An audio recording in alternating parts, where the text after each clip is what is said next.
আসসালামু আলাইকুম বন্ধুরা, চলে আসলাম আজকে রান্না নিয়ে। আজকে ভাজি রান্না করব। আলু, সিম, মিষ্টি কুমড়া দিয়ে একটা ভাজি করব। এখন আমি পেঁয়াজ দিয়ে দিলাম 1 কাপ পরিমাণ, শুকনো মরিচ দিয়ে দিব 3-4টা পরিমাণ, একটু ছিঁড়ে ছিঁড়ে দিব, 3-4টা শুকনো মরিচ দিয়ে দিলাম। এখন আমি মরিচ আর পেঁয়াজটা তেলে একটু ভেজে নিব। পুরো ব্রাউন কালার করব না, কারণ যেহেতু এটা ভাজির সাথে ব্রাউন কালার যাবে না, তাহলে দেখতে খারাপ দেখা যাবে। আমি হালকা একটু ভাজা দিয়ে নিব। আপনারা সাথেই থাকুন, আমি এক এক করে উপকরণগুলো দিব, আপনাদেরকে দেখাবো। এখন আমি কাঁচামরিচ ফাড়া অ্যাড করে দিলাম 5-6টা, হালকা ফাড়া দিয়ে দিছি,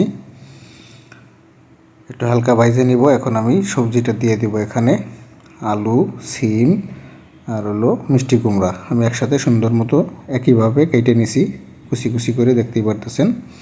এক মাপে কাটলে সিদ্ধ হইতেও কোনো সমস্যা হয় না। লবণ দিয়ে দিলাম স্বাদ মতো। আপনারা যতটুকু লবণ খান ততটুকু পরিমাণ স্বাদ মতো লবণ অ্যাড করে দিবেন। স্বাদ মতো লবণ অ্যাড করে দিলাম।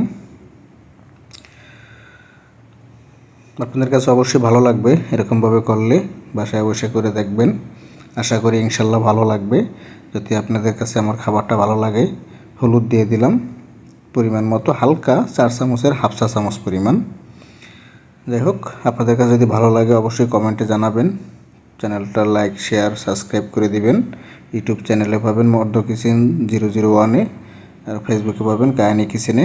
এখন আমি ঢাকনা দিয়ে ঢেকে দিব 5 মিনিটের জন্য, একটু সিদ্ধ হওয়ার জন্য। সিদ্ধটা প্রায় হয়ে গেছে, চলে আসছি 5 মিনিট পরে। একটু নাড়াচাড়া দিয়ে দিব।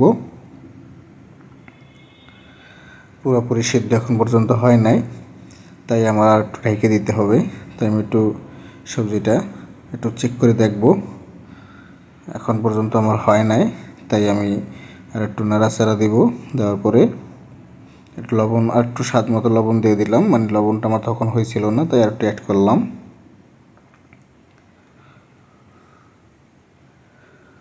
এখন আমি আবার ঢাকনা দিয়ে রেখে দিব 5 মিনিটের জন্য। চলে আসলাম 5 মিনিট পরে। আশা করি এখন অনেকটা সিদ্ধ হয়ে গেছে, কারণ কালারটাও চেঞ্জ হয়ে গেছে, দেখতেই পারতেছেন আপনারা। এখন আমি ধনিয়া পাতা অ্যাড করে দিব পরিমাণ মতো। আপনারা যতটুকু চান ধনিয়া পাতা অ্যাড করে দিতে পারেন। আপনারা যদি ধনিয়া পাতা অ্যাভয়েড করেন অবশ্য দিবেন না।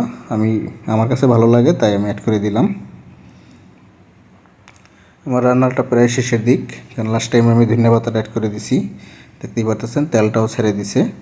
আমি যে তেলটা দিয়েছিলাম পুরো তেলটা আমার লাগবে না, তাই আমি, দেখতেই পারতেছেন, চারপাশে কড়াইয়ের চারপাশে আমার সবজিটা সরাই দিলাম, মাঝখানে তেলটা বের হয়ে গেল।